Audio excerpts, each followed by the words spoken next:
Right, everyone, I think we're going to make a start. That's all right. Starting. Wow. Grab the drinks. Oh, yes, sorry. I think quite a few people know me. I'm Sarah. Live over the road at Ned's Housing Co-op. Chris. Right. Yeah. So for those people that don't know me, I'm Sarah. Live over the road with Pat, Necky and Zoe, Ned's Housing Co-op. But I'm here to, I suppose, facilitate an interview. Jan, who's here, so this is J Goody, Lighting Welcome to the Sumac Centre Nottingham. Thanks very much for coming along. Jan's here to talk about this book here, which is called All Hands on Deck. So just a very quick introduction to Jan, because Jan's going to do an introduction, or a more, I suppose, involved and detailed introduction to what you've done. And Jan's been involved in the front lines of direct action environmentalism and anti-capitalism activism in the UK for the last 30 years. He's helped shut down offensive companies for the day, but also been part of successful protest camps to save ancient woodlands. But that actually, I suppose, as you say in the book here, that continues, climate breakdown continues unabated. And so you've carried on in that same spirit of thinking about what you can do to challenge, I suppose, the current destruction of the climate. And I think you say here in your book, in 2021, did what many anarchists would consider the unthinkable and joined Insulate Britain. And I guess that's going to be part of your story tonight. So I think I'm going to hand over to you at that point and give you the floor to talk about your story over the last 30 years. If that's all right, welcome. Sarah, thank you very much. Yeah, first of all, I'd just like to say it's really nice to be here. It's my first visit to the Sumac, and when I came through the door, I was like, wow, this is such a positive, nice space. So it's really nice to be here. I'm from Brighton, and we have the Cowley Club in Brighton, which is a similar space. But yeah, this is certainly really nice. So thanks for inviting me. Just to give you an outline of how we're going to spend the hour and a half, maybe less if we kind of run out of questions, but for the first sort of 20 minutes I'll just give a brief outline of where I'm at, and I'm going to do a few readings from the booklet, and then Sarah's very kindly agreed to step in and do a Q&A with some questions, and then obviously over to you guys for questions until we feel that we've exhausted the questions, I guess. Now, I'd like to start actually with a poem, and it's from Philip Larkin, and it's the High Windows collection, which he wrote in around. This poem is called Going, and it was written in the late 60s, possibly early 70s, and it's very prescient because he deals with issues which are happening now. So I'll just start with this. Going by Philip Larkin. I thought it would be my last time, the sense that beyond the town there would always be fields and farms, where the village louts could climb such trees as were not cut down. I knew there'd be false alarms in the papers about old streets and split-level shopping, but some have always been left so far, and when the old part retreats, as the bleak high-rises come, we can always escape in the car. Things are tougher than we are. Just as Earth will always respond, however we mess it about. Chuck filth in the sea, if you must. The tides will be clean beyond. But what do I feel now? Doubt. Or age, simply. The crowd is young in the M1 cafe. Their kids are screaming for more. More houses. More parking allowed. More caravan sites. More pay. On the business page, a score of bespectacled grins approve some takeover bid that entails 5% profit and 10% more in the estuaries. Move your work to the unspoilt dales, grey area grants. And when you try to get near the sea in summer, it seems just now to be happening so very fast. Despite all the land left free, for the first time I feel somehow that it isn't going to last. But before I snuff it, the whole boiling will be bricked in, except for the tourist parts, first slum of Europe. A role it won't be hard to win with a cast of crooks and tarts, And that will be England gone, the shadows, the meadows, the lanes, the guild halls, the carved choirs.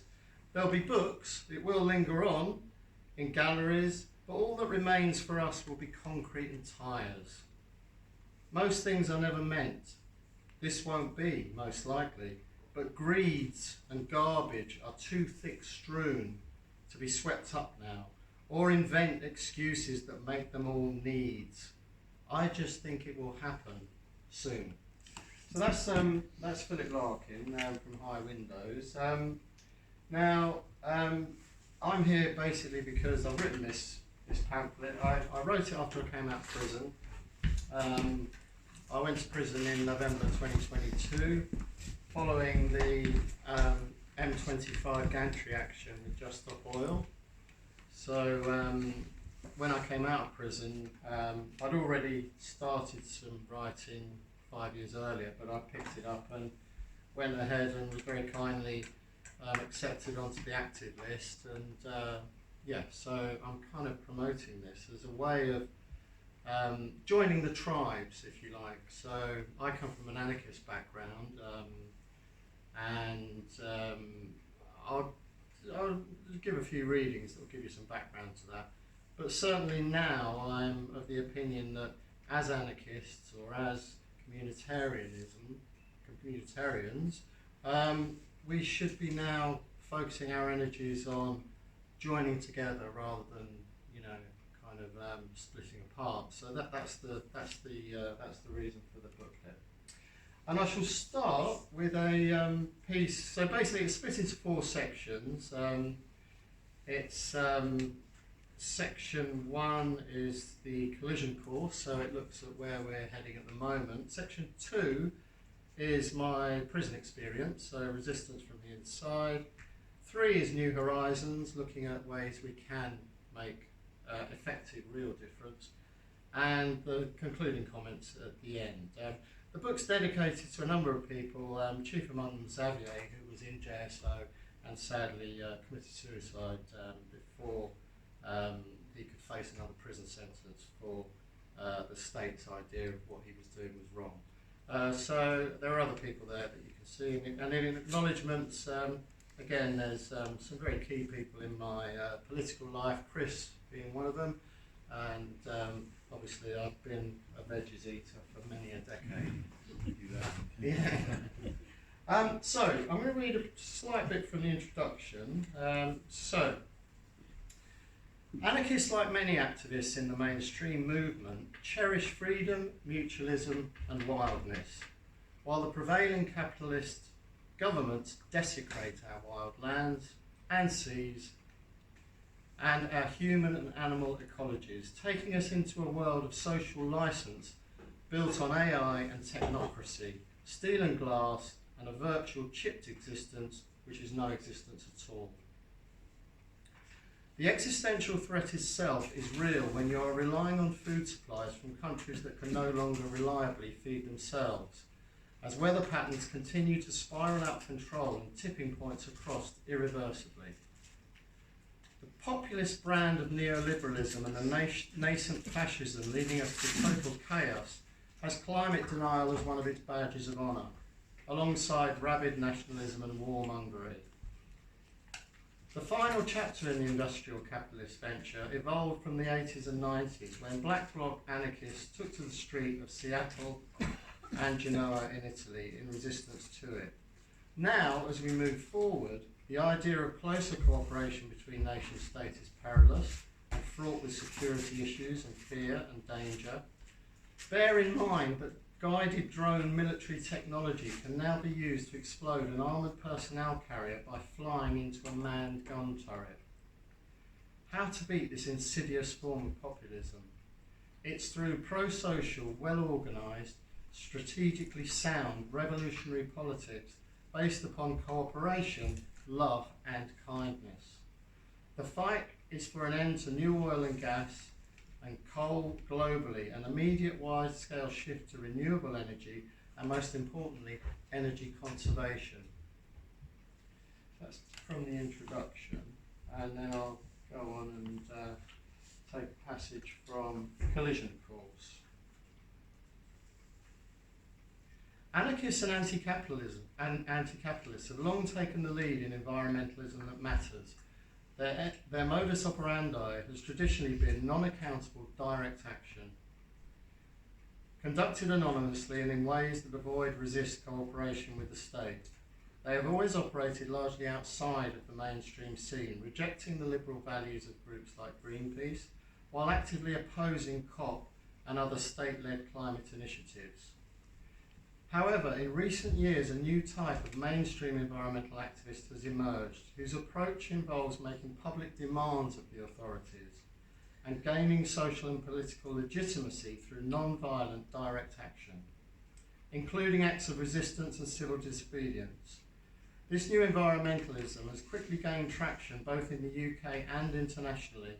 Obviously, the formation of XR in 2018 was followed by the rapid emergence of campaign groups including Insulate Britain, Just Stop Oil, Animal Rising, Everybody Eats, Vegan Support Farmers. You know, there's quite a few groups out there now. Unlike traditional activist groups, these new groups attracted support from a much broader audience, including an older constituency, some from the rural lower middle class, who tend to embody a traditional moral liberalism and a pre-Thatcherite sense of responsibility to the next generation.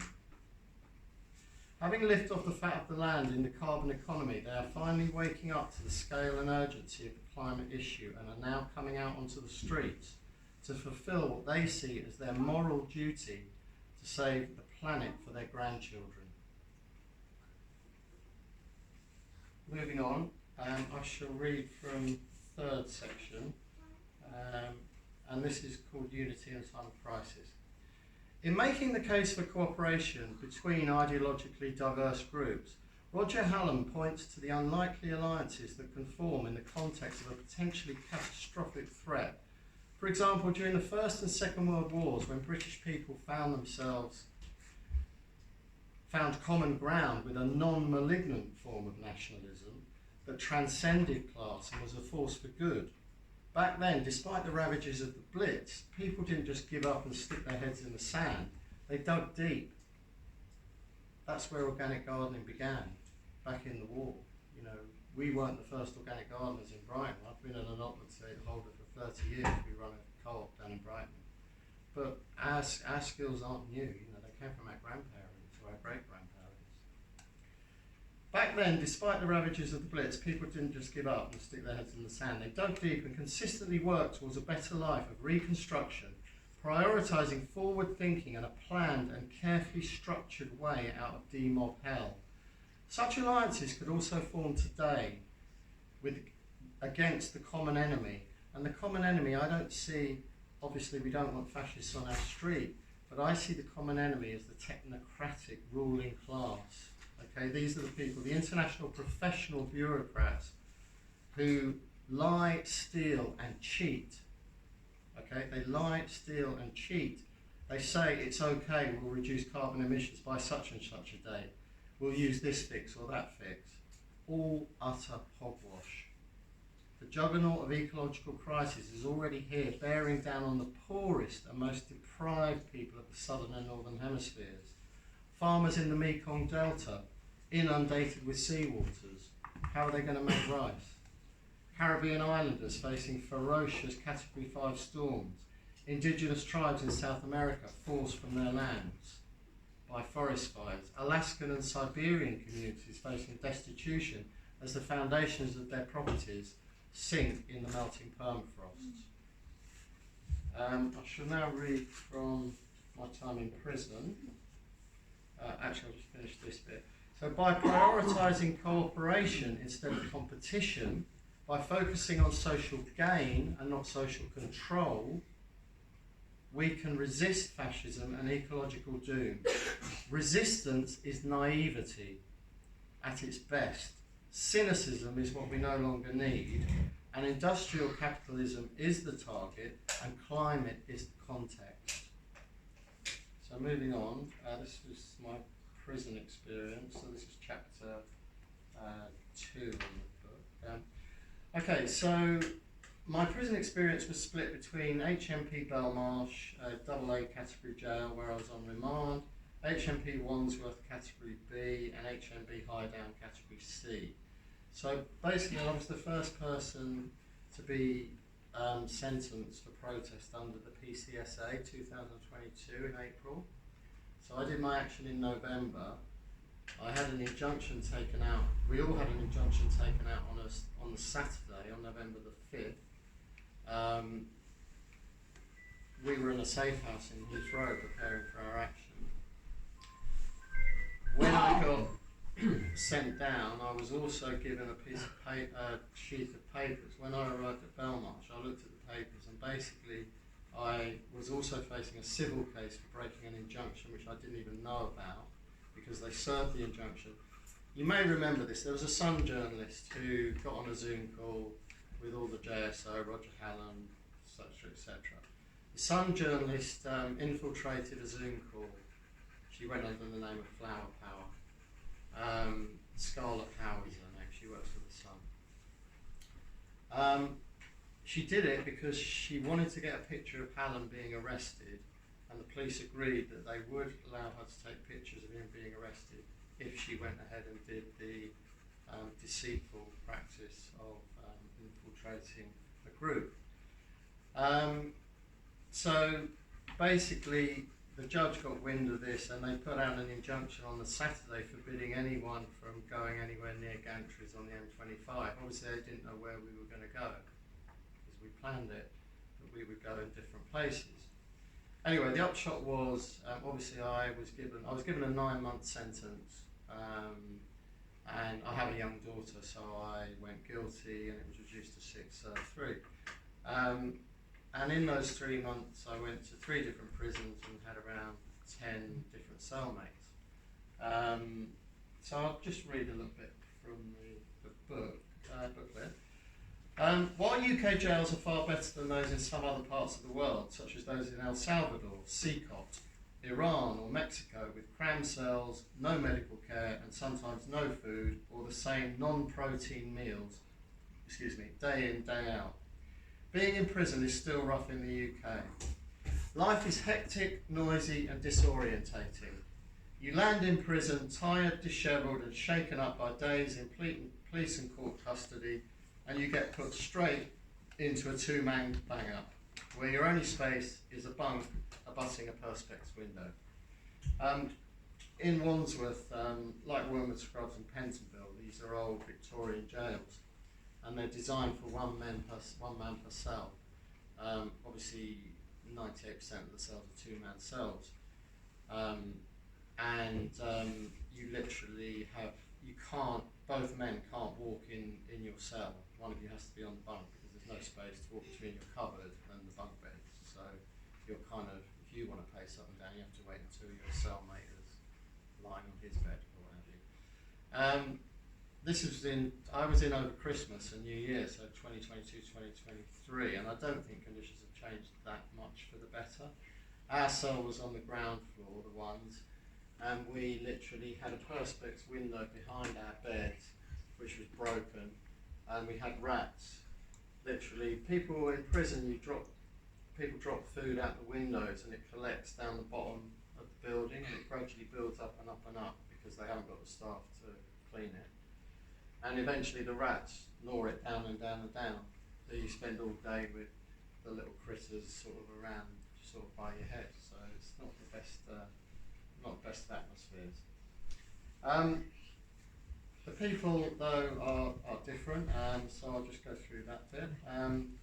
Your 1 hour of social time is spent getting that form in for your visits, getting your phone numbers of loved ones sorted, choosing your grub for the week, and with only 3 working computers on a wing of 200 or 300 men, you've got to hustle for all of it.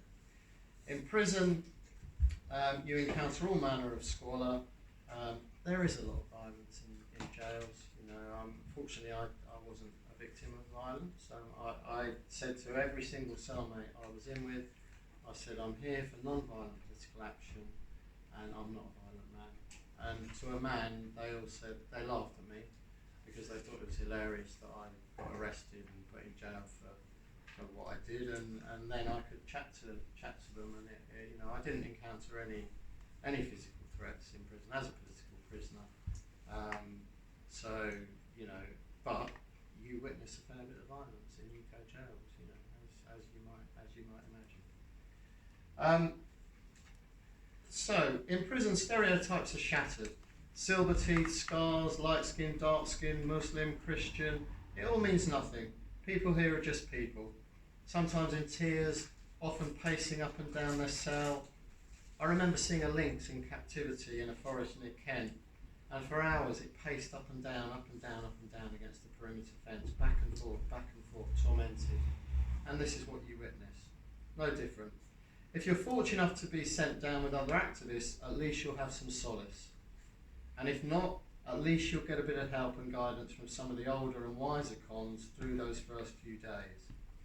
On arrival at Belmarsh, when I arrived at Belmarsh, there were 3 of us, and I had a orange Just Stop Oil high-vis jacket with a Just Stop Oil symbol. And straight away, prison guard came over, ripped that off, said, "I'll take that home for the life." I said, "Fine." And then they got my books and my newspapers, and they just tore them up. Tore them all up, shoved them in the bin. Reason being, they say it can contain spice, drugs. Highly unlike these things. I've only been on the motorway bridge. I don't know where I was going to get spice from, but that's the prison boy. The guy I went in with, who was vegan, he went on hunger strike in one of the highest security jails in the UK, and because they didn't serve vegan food every single lunch, so he basically had to go 2 lunches where he couldn't eat anything because they said they gave you a boiled egg. So he went on hunger strike. Bless him, he lasted a few days, a couple of days. And I'll tell you what, in a high security prison, our prison got raided that night after he'd written to the governor demanding that he wanted his vegan food. And we got raided that night by 5 prison officers. And they were very, they didn't rough us up, but they were very assertive, take it from me. And but Cal, he won't mind me telling you his name. Cal didn't bend, he stood strong, and the next day we were split up, but he remained on hunger strike for another day. So it's all about not letting the bastards grind you down, if you forgive my French. And then if I finish with, because we're kind of moving into time, I'll finish with something from the end, which is, so basically during the early 2000s there was some woods, ancient woodland in near Worthing, near Brighton, called Titnall Woods. Some of you may have heard of it. And we, 10 of us from Brighton, basically, we got up one morning, obviously we'd organised, we grabbed the Hunt Sabs van, and we all took off to the woods with loads of wood, loads of stuff to set up a camp. We got there at 5 in the morning, set up a camp, and it lasted for 4 years. We resisted numerous eviction attempts.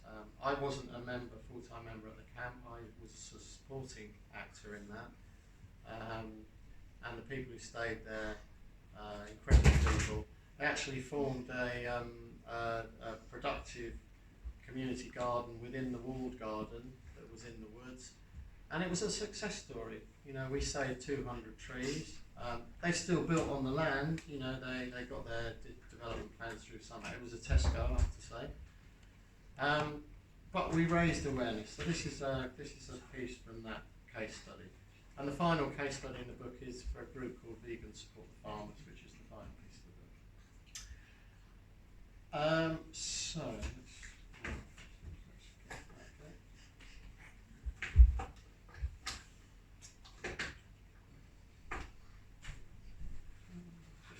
right. Here we go. Despite being originally set up by fewer than 10 people with some solid organisational work and a great deal of effort to gain the goodwill and support of the local community, the Titnall encampment flourished. It even had a productive vegetable plot at one point. The issues around the proposed development were consistently aired. The council kept telling us that building on a floodplain, there was a 1 in 100 chance that the houses would get flooded. This was back in the year 2005. We all patently knew that was rubbish. you know, because we were getting flooded every single year.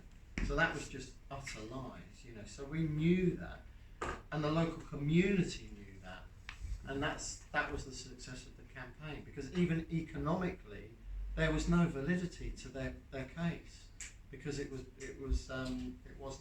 a viable development, you know.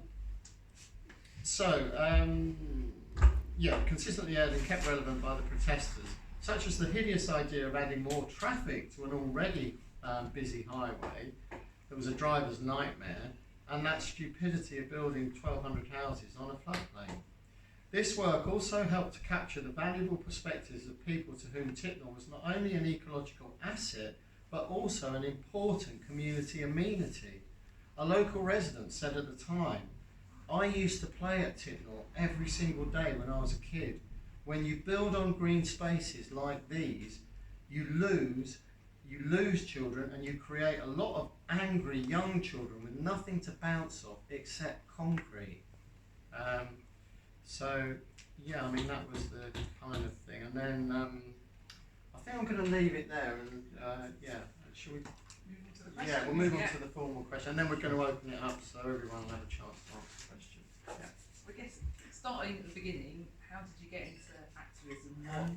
Where did that come from? Yeah, I mean, when I was about 12 or 13, I used to give money to Oxfam. So I used to kind of, I don't know what it was, but I was a voracious reader, so I used to read all the leaflets and what have you that were around the house. And I started giving my pocket money to Oxfam when I was, about 11 or 12 or something. And then formally getting involved in activism didn't actually happen for me until in my late 20s. And I happened to be living in Leytonstone when the M11 link road was going through. So it was really from there that I kind of was blooded, if you like. You know, it was a full-on campaign, that one. Some people I'm sure were involved, and some people know about it. It was basically it was a half-assed attempt to get into London quicker by about 8 minutes by having this link road. You know, it was destroying a community, Fairlock Road, Philipbrook Road, and again, it was the road. I mean, we called John Major's programme the Road to Nowhere, and the success of the programme was limited by the fact that we stopped 2/3 of it. People who are in this room stopped that 2/3 of a national road programme, you know, and it was phenomenal. The amount of, I take my hat off to people who kind of went for the whole caboodle. Those, Salisbury Hill, up north, you had obviously Newbury, Twyford, the M11, and people just did not give up, and they carried on. And it was, that really inspired me, I think. And I had my best of times, my funnest times were sort of helping people on protest camps, being on protest camps, and just having that feeling that you're actually going to save some of these trees, and you're actually going to stop some of these roads. That's really galvanising. So moving on, I suppose, to your more recent experience, you talked about it a little bit already, but how did prison affect you? I suppose maybe like the positives, but also maybe the harder stuff. Yeah, well, I'll start with the harder stuff. I mean, when I came out, I did have counselling. I was fortunate. There's the Climate Psychology Alliance that some of you may have heard of, and they offer 3 free sessions to political prisoners who come out of prison. So I was very fortunate to get a super counsellor, and that really helped me, because when you come out, you're kind of disorientated. You don't even remember how to cross a road or go into a shop, because you've been sort of under strip lighting for 23, 24 hours a day sometimes. So it's difficult. It was difficult for me personally. I've got a family, I've got a daughter and a partner, and they didn't even realise. I mean, I said to my partner I might do a week on remand, I'll be back by Friday. So, and they got raided on the same day. The day I was arrested, they got raided, my house got raided the day I was arrested. So the police obviously had some kind of forward intelligence. My daughter was quite, I've always said to her, if you meet a policeman, it's no comment, no comment. And she think she went up to them and said, "Have you got guns?" To which they said no. So I think she was slightly disappointed. But yeah, I mean, it's that's the negative side of it, and obviously, you know, you have to realise, and I didn't realise that, and I should have realised it, how it affects people on the outside, like your family, your close family. Obviously, you're wrapped up in your prison world. You've got to get your phone. You've got to get your phone card. You've got to get this. You've got to do that. You know, and you don't take into account. Well, hold on. You know, my family are out there. They're struggling. Your wife, your mum, your dad, and what have you. So that's the negative side. But it is, you can make things good, and we're still together as a family, and you know, mum and dad are still about. So things do get back together, but you have to take your time. You know, slowly. Positives. I met some great people in prison. I won't deny it. You know, I mean, and some were, let's say, slightly on the wrong side of the tracks. You know, small-time drug dealers, whatever it is. But these people were very, very kind and very, very helpful. You know, I once, somewhat foolishly, they came to my cell and I thought I was going to be put on tag, so I was expecting to be told, "Oh, Mr. Goody, out you go. You know, you're off." And they came to my cell and they said, "Oh, we're transferring you to another prison." And I said, "What? Another prison? You know, what are you talking about?" I said, "Get your stuff, you're going." And I looked at my cellmate and he said to me, which was fortunate, he said, "You know you don't have to go, you can refuse." He was a South London gang member actually. He had quite a rough time of it. But I listened to him and I said, "No, I'm refusing to go." So I got put on a nick-in, which is like you get put on report. And basically you have to go in front of the governor and he will decide your punishment. So that night, I spent all night writing out my appeal, you know, why I thought it was, you know, what I thought was going on, etc. Went into the governor the next day. It was actually the deputy governor, not the governor, and handed in my statement. And I was watching him. He wasn't reading it. He was not. I went over to him. I said, "Look, I can tell you're not reading that." And he said, "Yes, I am." I said, "No, you're not. You're skim reading it." I said, "Let me read it." And he said, "Go on then." And he let me read one page of it. And then he suddenly said to me, and excuse my French, he said to me, "Oh, you're the fucking cunt who stopped me going to work last week, aren't you?" And I said, expecting him to give me put me into segregation. He said, "Well, I'm going to let you off this time, but if you come up in front of me again, there'll be trouble." And I was fortunate not to be put in segregation. So the nice bit about prison is that people will help. When I got back to my cell, they do this deliberately in prison. They deliberately put people against each other occasionally. So they know if you're on report, everything in your cell gets taken out. You're in with another man. So they lose their telly, they lose a kettle, they lose a phone. You go back, they're pissed off with you. Take it from me. They don't like the fact that you've lost them their stuff. So sometimes the prison service, they will do that deliberately. They will deliberately set a man up against another man. And it's not good, you know. I mean, and some prisoners, you can go, when I went to Highdown, basically, if you're a single cell prisoner, you're in clover because you're on your own and you've got an easy life. As I was being taken to my cell at Highdown, I saw this guy look out of his cell and he saw me coming, and the prison officer was walking ahead and he said, "Right, Jones," I can't remember his name, "this is your," and he went in the cell and he broke my bed. He broke the bed I was going to sleep on, so he smashed it up. And the prison officer sort of said, "Right," and he took me back to another holding cell. And the reason the prisoner did that was because he didn't want anyone else with him. You know, and I had worse experiences than that when I came into Wandsworth, which maybe I'll tell you about after the talk. But on the plus side, if you run out of coffee, if you run out of milk, I had a guy over the wing in Wandsworth, lovely guy, Ghanaian guy, and he just came over to me and said, "Look, you're doing it all wrong. You know, you're taking on other men's problems." Because I was in with a younger cellmate at one point, and I did take on a kind of fatherly figure to him and tried to help him with his Home Office application and this, that, and the other. There's a lot of political refugees in prison. The upshot was that I managed to get a radio from the chaplaincy because one of the prisoners said, look, don't mess around with that, just go and see the chaplain and give you a radio. So that helped out. And if you run out of tea, or you didn't take an extra bit of bread that night for your breakfast, someone will come along and give you an extra bit of bread. Prisoners do not like authority. You know, when you come in and you're trying to take on the government, they love it, you know, because they don't, you know, they're in there, sometimes for things they haven't even done, and, you know, they will help you. So, yeah, that was a really long answer, sorry. Well, I suppose this, I'm guessing, but not everyone here's been to prison, so I think Yeah. Very interesting. It is. Okay, so how do you see the next 5 years panning out for the UK, and I suppose for things internationally, in terms of, I suppose, the campaigns that you've been involved in? Yeah, I mean, I'm very hopeful is the wrong word.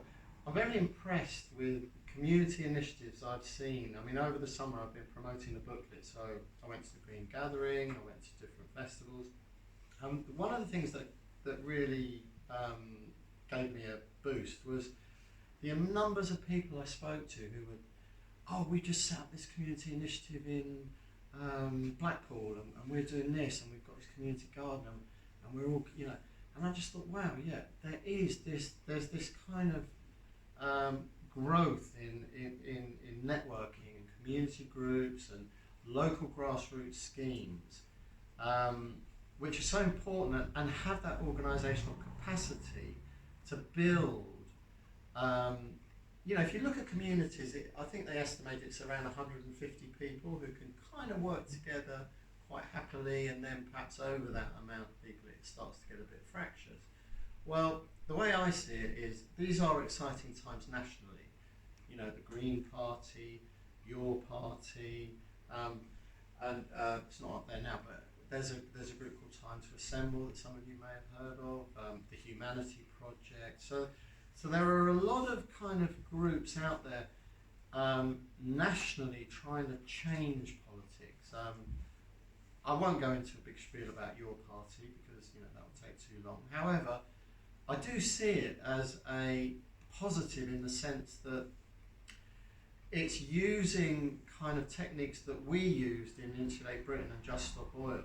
So when we used to do recruitment meetings, we didn't have a chalk and talk and just sit at the front and talk to people. We did the XR thing. We got people into breakout groups. We got people to, you know, write down what they wanted to do and this, that and the other. So that's what your party are going for with their tours up and down the country. They're going for this kind of more active workshop approach. And I think it can grow, and I think it can become something which snowballs. So who's to say what's going to happen at the next election? Who's to say what's going to happen in the next 3 or 4 years? But my money is on, we can certainly win big. I think we can do something quite special when we come together, you know, and when we come together, we have the numbers, we have the skills, we have the organisation, and we can certainly win something quite big, I think, and it's something that can snowball in other countries. You know, in Just Stop Oil, we had other groups, Let's a Generation in Germany, we had groups in Italy, we had groups in America, we had groups in Canada, you know, all over Europe. They were small, yes, they were small scale, okay, but that's how you start, you know, so yeah. I'm going to deviate slightly and insert my own question, if that's all right. So you've said, you know, you've been involved in sort of environmental activism for the last 30 years, and I guess we've been aware of, like, I suppose the climate crisis for quite a while, and you know, and I say we, as in like the broader public, have, you know, should have been aware of this. So I guess for that time it sounds like you've been highly motivated, and I just wondered, where does your motivation come from? Because we've seen limited amount of change in that time of, you know, talking about, you know, all these commitments at COPs which don't come to anything, and, you know, and now in current climate, of course, there's a lot of railing against net zero, and so I just wondered personally, how do you ever get fed up, or where does your motivation to keep going come from? I think, like for example, when I joined Insulate Britain, I said at a sort of, we before an action, we'd all meet up in a house the night before and we'd do a kind of a final debrief and we'd all have a once round. And I think I said during that once round, a friend of mine, Batesy, who was very determined activist with Just Stop Oil and Insulate Britain, he kind of led the session and he said, look, everyone, you know, we're all on this journey, okay? At one end of the spectrum, you've got people who will give up their job, they'll give up their family life, they'll give up any kind of freedoms they have by going to prison. They're at that end of the scale, you know, they are, even in, when I went to see Louise Lancaster, she won't mind me saying her name, so she was one of the Whole Truth 5 who was arrested on conspiracy for what us activists did on the gantry action. Now, she went to Bronzefield and Sen prisons and I went to see her, and one of the things that struck me was she said to me, you know, resistance is inside as well as on the outside. What I'm doing in prison is the same as what I'm doing on the outside. You know, I've got a women's knitting group started, I've got this started, I've got this, and I just thought she still had that same joie de vivre, really, that, you know, that, and it was inspiring, you know, and I just think if we can kind of tap into that kind of energy, I think we can make a very effective strategy of things. So yeah, does that answer your? I'm not sure I've deviated off the question. No, I think I was just I suppose it's. I guess your answer is that you've been inspired by other people as well. I think so. Yeah. I mean, I look at my daughter obviously, and I think, you know, I want a world that, you know, you can live happily in, and we all look at our kids if we've got kids, and we all think, you know, we want to leave the planet in the state we found it. You know, we don't want to mess about with things anymore. You know, now everyone's coming to their limit now, aren't they? I mean, everyone's sort of thought, well, you know, we've had enough. You know, we've got these cops and, you know, the wars, and, you know, we should be bringing ourselves together now, and we're not going to take it anymore, are we? I don't think we are. I think you know, two-party politics in the UK is dead in the water. You know, I think these are exciting times. Seriously, I think, you know, these are exciting times, and we will, you know, we will be effective. I'm sure. You know, I'm sure we will. Maybe that leads me nicely onto, or leads us nicely onto that next question, which is, how would you, what advice would you have for younger activists about preparing for action? Yeah, I mean, do your homework. You can obviously read section 2 of my booklet. Yeah, I mean, it does give you tips, prison tips. If you decide that you want to go the whole hog, you're either involved in Palestine Action possibly, or you're involved in a climate initiative, whatever it is, and you think, well, you know, I'm gonna go the whole hog here, then all I would say to you is, be prepared, you know, do your homework, think about how things might pan out. Try and speak to some older activists who've maybe been there, done that, in a different era, obviously, but, you know, get as much advice as you can, and be aware that activism, as well as being 100% brilliant, because it's fun, you form friendships, you form bonds, you know, the people I was with Insulate Britain with will be friends for life, you know. But at the same time, and this is something that JSO wasn't so good at, and also Extinction Rebellion in a way, there has to be that solid aftercare, you know, people who get, in our day we had Tinker's Bubble, or we had places we could go to for respite. You know, we need that system in place for our younger activists, because Jonathan Porritt's written this book, which is testimony of 26 young activists.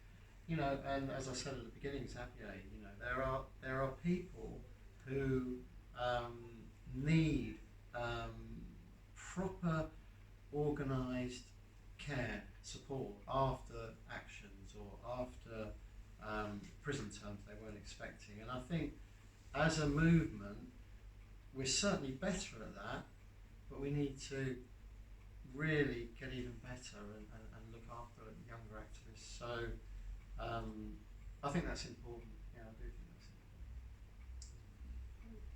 Great, so this is the point where we open up to the room for questions. So anyone want to kick off with a question?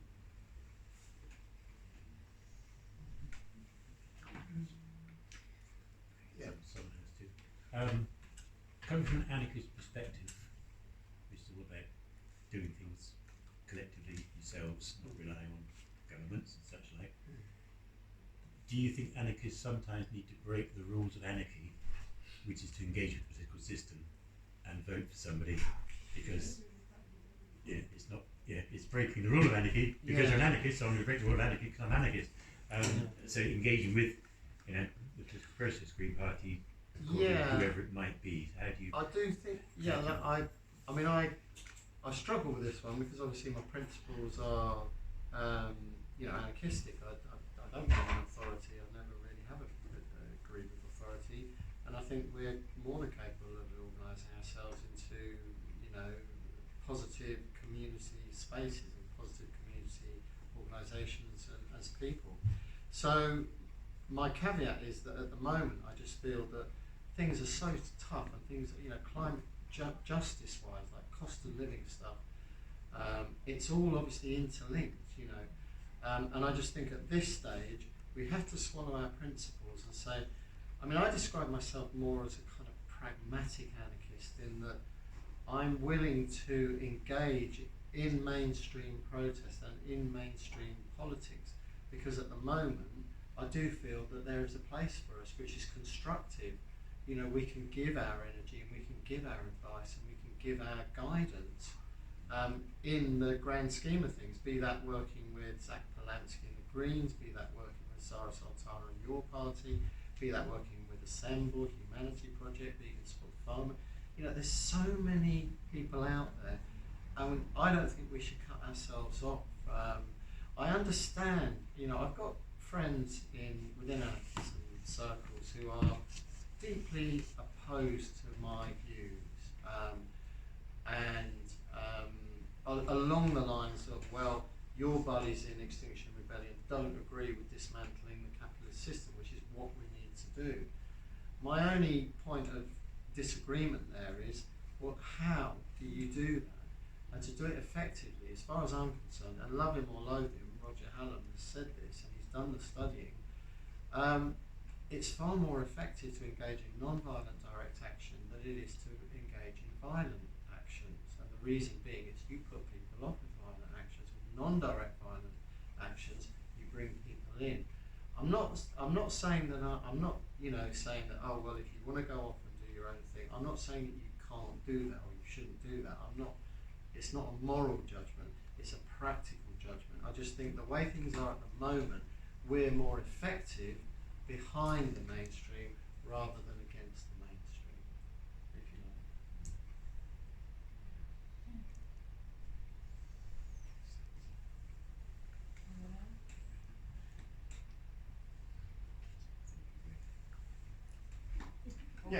Chris. How do you deal with burnout? Have you had burnout and trauma, post-trauma experiences after prison? That is heavy going prison. I, for one, wouldn't do prison. I think that takes crossing that line. Thanks, Jan. Thanks very much for putting your head above the parapet, and that will create change. But basically, and that's the question.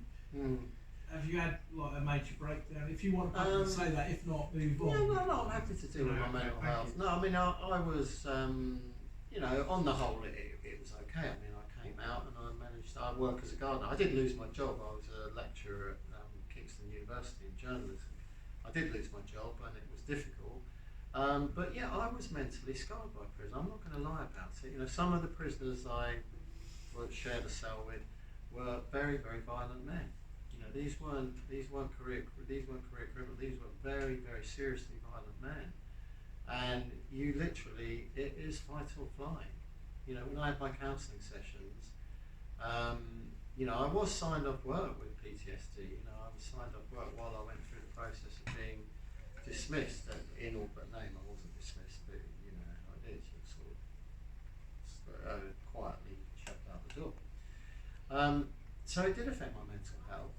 However, my counselling and having supportive friends obviously helps. It's what you it's the violence you witness. I mean, I'll give you an example. So, for example, I had one cellmate. He was in a gang in the 80s, I think, or 90s in Brixton. Anyway, he had a fearsome reputation, and I mean, he was okay. I suppose as a first-time prisoner, I did feel uneasy simply because he would he would smoke certain substances and what have you, and he would watch. We'd sit through some pretty violent films because he had a CD player, so he'd play his films at night. This is one of the things as a political prisoner you have to deal with. You have to deal with your. I mean, I was lucky. My fellow cellmate in Belmarsh, he went in with a bank robber, and this bank robber had an episode one night. And if you're in a cell and you need to get out, and it's happened to me as well. So it does affect you, and I'd lie if I said it didn't. However, you overcome it. You just overcome. I mean, I look at, like I say, at those examples I gave of other jails. I mean, if you look at some of the jails in, some parts of South America, it's a cakewalk what's happening in Britain. But nevertheless, I don't want to belittle what's happened to me and other prisoners. But I think it's how you deal with it. And if you have an open mind when you come out, you will engage in counselling. You will gradually get back into your normal life. There's a tendency to sort of have a bit of a blowout and do all the things you can't do in prison. Well, if you kind of resist that and just take it easy, step at a time, I think that's the way out of these kind of situations.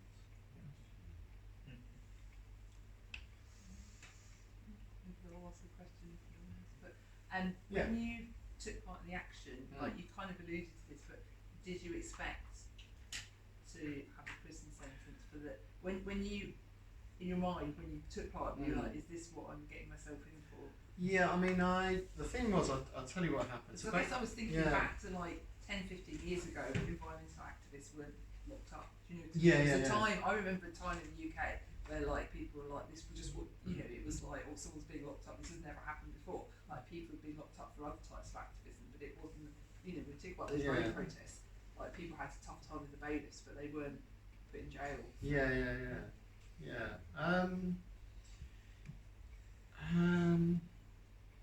My mind's gone blank there. Sorry. Can you repeat? Yeah, sorry. I've digressed. So in the past, people haven't always gone to jail for environmental activism. They've often got off with a caution, like fine or slap on the wrist or something. And when you took part in your action that you got jailed for, did you have that in your mind? It might happen. I mean, I kind of, the worst case scenario, I thought maybe I'd be remanded for a week, and I'd be out after the week. I suppose I didn't take into account, what I didn't take into account is that I had 2 conditional discharges. So in October 2021, I blocked the Blackwall Tunnel in London with Insulate Britain. That was crazy. And it was crazy because it was just, I'll never forget one moment. We had a really lovely woman, she won't mind me saying her name, Rowan Tilley, who's a brilliant de-escalator. And on that occasion, this was the first Insulate Britain action I've done. And Blackwall Tunnel, take it from me, that is a rough part of London. The people who were showering us, I can't tell you how many times I was called a rude name, but it was phenomenal. Spat at, me, everything. But Rowan Tilley, bless her, she got up and she went over to this big towering man who was being really aggressive, really nasty, and I don't know how she did it. She kind of just talked him down, and I was just thinking, wow, to be able to do that and in the face of naked aggression. Those conditional discharges, I had 5 convictions. So by the time I'd got to the M25 gantries, I'd already been dealt with for 3 or 4 convictions under a conditional discharge, which basically means if you're a good boy for 2 years, we'll wipe the slate, and if you're not, we're going to take this into account. So the judge I had at Westminster Magistrates Court, Daily Mail reader, young guy, nice suit, you know, very respectable. And he, as he passed sentence, he said, you know, this is a deterrent sentence. You know, I was in the Daily Mail on page 7 as an anti-oil fanatic. I'm not a fanatic. I'm a reasonable man. You know, the fanaticism out there is people who want to continue despoiling our planet. You know, those are the fanatics. The technocracy, as I say. So yeah, I mean, I kind of reaped the storm of those previous convictions. It wasn't, I hadn't expected it, but, you know, there you go, it happened, so it was one of those. I can answer a lighter question if it's not funny or anything they want. Did you say you did journalism? Yeah, I worked on papers since I was a lad. Yeah, I finished school at 16. I worked on some papers in Essex. I worked on the Harlow Gazette and moved to London, worked on a few local papers in London, Camden Chronicle, Camden New Journal, which was quite famous for its editor, Eric Gordon, who was an old communist who got arrested in China in the 60s, I believe. So I worked for him. The first job I had on the Camden Chronicle, believe it or not, was going to a squat eviction at 5 in the morning to cover the squat eviction, which wasn't my favourite job because I supported the squatters. And obviously the paper. The paper was kind of okay, actually. We did manage to squeeze in some quotes from people who were having all their belongings chucked everywhere for want of, so yeah, I worked for the Camden Chronicle, the Ilford Recorder, and then I went and worked for my sins. I did work for the Sunday Mirror for a while until I was actually working there under Robert Maxwell, would you believe it, in this horrible office in Holborn Circus, which had rats crawling all over the desks, you know. And in the end, I woke up and came to my senses and thought, I do not want to be standing outside Lulu's house asking her about her marriage breakup, you know, and that was the end for me. And the journalist kept saying to me, it was ridiculous, because I'd literally come from the Ilford Recorder, I resigned, I won't go into that because that's a different political story, but anyway, I resigned, and I kind of went on to try and get onto the Nationals, because that was the thing, you know, I was in my 20s, I wanted to do good things in journalism, eventually work for The Guardian or whatever it was. Anyway, I ended up at the Sunday Mirror, and then I just thought, no, this is not the kind of thing I'd do. And you'd ring up the news desk and they'd be like, they'd send you down to Oxford to cover the Marquis of Blandford being in jail. And you'd ring up the news desk, and these weren't working class people from the Sunday Mirror, even though it goes out to working class people, and they'd be saying, oh dear boy, why don't you go to the Bell, you know, the Bell Hotel, or go to the Ram down the road? And I'm like, well, because I'm sleeping in my car and you haven't paid me yet. That's why I'm not. And then one of the national newsreaders was one of those guys who I rang up, Tim's on BBC One. So yeah, my time in journalism was mixed. The good stuff was stopping gang wars in Camden. We had Asian guys fighting white guys in Camden, lots of stabbings, and we did a campaign to take knives off the streets of Somerstown, which was relatively successful, so that was always good. Yeah, I mean, a lot of my journalism I sought to help people rather than obviously intrude on people's privacy and what have you, and that's why I gave up the Mirror. Do you continue that now? I do. I write for The Ecologist and Resurgence. I've got an article coming out in Resurgence and The Ecologist in January. So I write regularly for them on The Ecologist Online.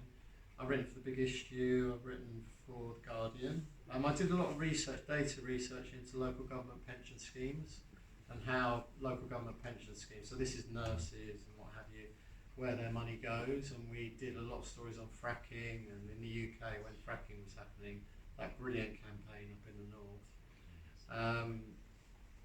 We did some undercover work on the companies, and we found out that actually what was happening was Centrica, who were linked to Quadrilla as an indirect investment, Lancashire City Council, the council who were in charge of the planning for that fracking application of Quadrilla, actually had shares in Centrica, so they had a direct conflict of interest.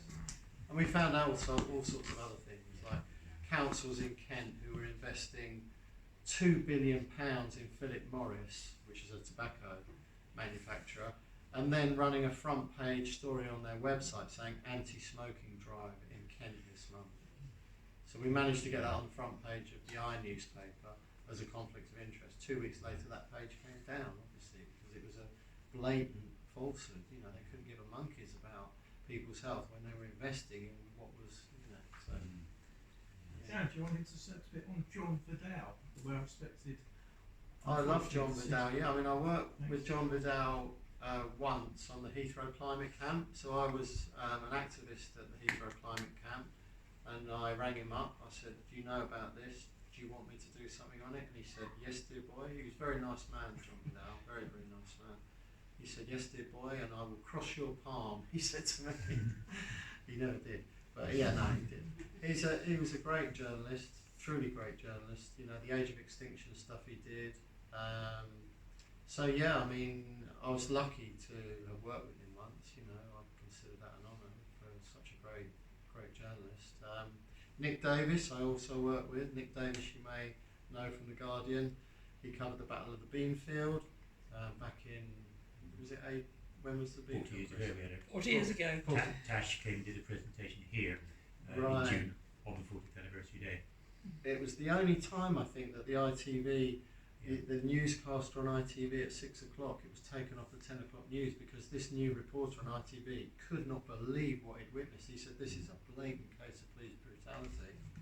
And they dropped that report from the 10 o'clock news that night. So yeah. No, but yeah, definitely. And Schnews. Schnews, yeah, Schnews is is close to my heart. Yeah, Schnews, we're trying to get Schnews back up as an archive document. We did do an anniversary at the 30 year. Yeah. Got copies. Yeah, we had that at the Green Gathering.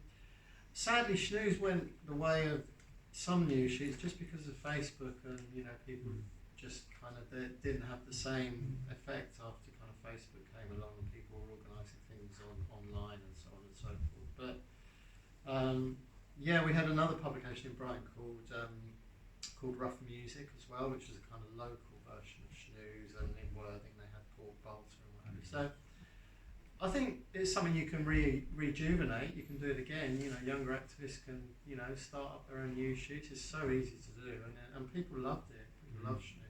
You know, They're all in our library up there. great stuff. Yeah. Good question. I was just thinking that I know with journalism it's a difficult topic to actually try to get the actual papers to publish or anything like that. Yeah. I'm talking about animal agriculture. Yeah, yeah. I know that is difficult, but can you see the reasons why they sort of resist it and things like that? I think, yeah, I mean, if you think of the ownership of the British press, I mean, it's basically 5 billionaires who own the majority of the British press, and you're up against vested interests and like you say, big ag and big pharma, and you know, so it's almost with exceptions, as there are exceptions, there are still really good journalists out there, you know, who won't, you know, toe the line. You know, they will say what they believe. I'll give you an example. On a local scale, I have one friend of mine, Eddie, and the editor always used to say to us, this was in the Ilford Recorder, he'd say, look, I want you to go out and knock on this person's door, you know, who's just lost a loved one. And Eddie, I mean, I'll give two examples. So on the one hand, as a journalist, you think, no, I don't want to do that, but you're forced by your editor to do it, so you go and do it. Now, on the one hand, if you're a reporter with empathy, as I was, I would go to people's houses, and literally they'd lost a loved one the night before. Maybe the father had been stabbed in a truck, you know, whatever it was. I saw it as my job in these situations. I didn't even see it. I was just flung into these situations. But later, I thought this is what I was doing. I saw it as my job to be a good person in the community, to do a good job as a journalist. So when I was in situations like that, I made no value judgments. So I was around people's houses where drug paraphernalia was everywhere. They'd just lost their father. The whole family was in the room. They invited you in, and they took you in. They trusted you, you know. And for me, that was an honour. You know, I don't care about the drugs on the table. You know, I'm just interested in the fact that this kid has lost his dad. This woman's lost her partner. So, and we used to do good stuff, you know, we'd do tribute pieces on the front pages, we'd get some nice photos, and we'd tell the truth, you know, we would tell the truth about what had happened. So on the one hand, you had those instances which were good, but Eddie always refused. He would go and sit in his car outside the house and refuse to go in, and I thought that was admirable, because obviously, you know, if that's your way you do things, that's a good way to do things. So journalism is always difficult, especially on local papers, because you know, you're part of the community and you want to do as best you can, but sometimes you have editors who they just want to make a name for themselves so they can get onto the bigger papers, and they don't really have the community interests at heart. Some of them do. Eric Gordon was an exception, you know, very, very good local newspaper man who really had the heart of the people at his in his mind, first and foremost. So, yeah.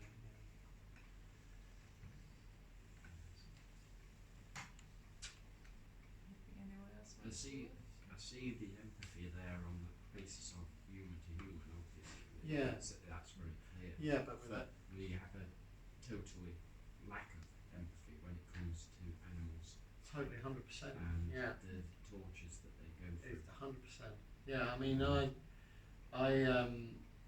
agree. I mean, I in the back of my book, I mean, I name check you know, people who have inspired me. You know, Keith Mann, Mel Broughton. You know, people who push the envelope. You know, I mean, you may not agree with what happened. You may not agree with this, that, and the other, but essentially, they were acting from good, solid, decent purposes. You know, and as much as you know, the press will vilify animal campaigners, I think in the hearts, British people know what is happening in industrial farming is beyond despicable, you know, and yeah, 100%.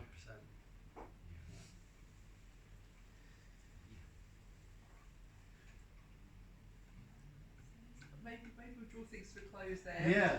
Thank you very much for coming along, because Yeah. you've been, I think, just been completely honest about your No, experiences, and thank I think that's just like so powerful, you know, Yeah. for people to hear as Thank well. you. So. Can I just say a quick thank you Yeah. to a couple of people? So I'd like to thank We should talk about this. Oh yeah, no, this is. Oh yeah, before I do the thanks. So this is a group that I kind of I support. It's called Assemble. I think they do a Zoom call every Thursday if you want to get involved. The idea is that we abolish the House of Lords and replace it with the House of the People. So there are a number of neighbourhood assemblies up and down the country that are forming, with the idea that we have a kind of national assembly group, and it's kind of joining in the puzzle with all the other positive aspects out there in mainstream politics, Green Party, Zach Polanski, Sarah Saltara, and your party, and what have you. And I think as Assemble, we will be helping with the workshop approach in those meetings that happen. I don't know what's going to happen with the Greens and your party or how that's going to pan out, but hopefully, as a mainstream movement, that can be even more effective by coming together, you know. And I think that's what makes sense. So yeah, this is Assemble. There's also a cultural branch, younger activists particularly. I mean, if we read Michaela Loach, etc., you know, it's got to be fun. It's got to be something that you engage in. It can't all be doom and gloom. You know, when you're in activism, you want to have a laugh as well. You want to have fun. You know, so I think things like that are important. And also, this is about moving into the direct democracy space now. I mean, Instate Britain and Just Stop Oil and other groups have raised the awareness now. You know, we've done the hard work. We've been in the roads and what have you, and along with other people. You know, I'm not. You know, everyone is involved in particularly in animal protests, in all sorts of protests. You know, it's just that we were more visible because obviously that was the way we planned it. But certainly Humanity Project as well as Assemble. Humanity Project has people like Claire Farrell from XR, and also Lee Jasper, who has formed a group called Black Socks from London. So the idea is that we start to draw together, and the best way to do that is locally, you know, in your local groups and, you know, community assemblies. So yeah, thanks, Pat. Yeah, and then just to conclude, yeah, I would like to thank you again, Pat, particularly for helping organise this. Heather. Sarah, or Heather, yeah, Heather. Yes. Moby. Yeah, but Heather did an awful lot of work, but she's exhausted by today, so well, it's so I'd like sad to- she's not here tonight, but she would have been. And is there anyone else? I don't think that's So, Sarah, of course. Yeah. Yeah, who Sarah, stepped in thank sort of you. literally 5 minutes before coming through the door and Yeah. did a brilliant job. Thank you. Thanks very Thank much. you. And Chris, is Chris on the bar? Yeah, and Chris on the bar. Chris on the Thank bar, you. thank you. The bar is open, and there's some samosas, and Lovely. there's some cake, and there's coffee. And Oh, and I'll be signing the books at the Yeah. back there. Oh, thank you. Oh yeah, I did. I need to say. So the books, basically, they're booklets. They're £1.50. by Donate or donation. £1.50 or donation. The money is going to two groups. One is called Change for Good, which is it's a group that look after long-term prisoners who come out of prison. Change for Good helps them move into a different space when they come out of prison. And the reason I chose that was because when I was in HMP Wandsworth, one of the best things about being in prison was actually going to chapel, which sounds funny as an anarchist, but it was actually the best part of my week, because you get to get out yourself for an extra hour, and you're also with really, really smashing people. We used to get read stories by staff in the chaplaincy, and they would just make you cry, you know, lovely stories about nature, and it just took you to a different space. So I really wanted to pay those guys back by donating to that charity. You can't donate directly to the chaplaincy of a UK jail, but you can donate to a charity that helps that chaplaincy. So that's the first charity. The second group is Green and Black Cross Prisoner Support, and they obviously offer support to people from Palestine Action, people who have supported Just Stop Oil, people who have supported Animal Rising, and so on and so forth. And so those are the two charities. So yeah, thanks very much. Thank you. Will you sign the book? I'll sign the book at the back. Yeah, and like I say, it's £1.50 your donation. If there's anyone here who hasn't got any cash, I'm more than happy to just do take one. Please do take one, because I'd rather that they get rid of the mess out there. Can I say, if you've got money but not cash, you can always pay by Zettel, and then have the money refunded to you from one of our Fantastic. systems. Okay. Fantastic. I can also mention, you said by donation, Yeah. but you yourself are funding. Oh what you're yeah, doing. yeah, Yeah, You've yeah. got that's petrol fine. costs. I mean, Yeah, it's no. only The about cost. £6.50 just to park the van in town. Yeah. So No, if people can buy multiple copies, that would be brilliant. or if people That would can be- buy a booklet for £1.50 but actually pay £5, Yeah, anything like that. if that's hopefully possible, might that'd be help great. It you. helps Yeah, you on yeah. your journey Thank to you. Yeah, tell no, more that's- people. Where do you stay?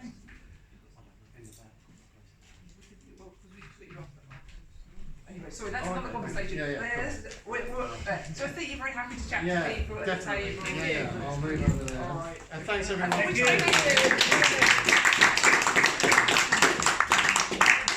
Can I just say, I'm sure we would have got Tash over here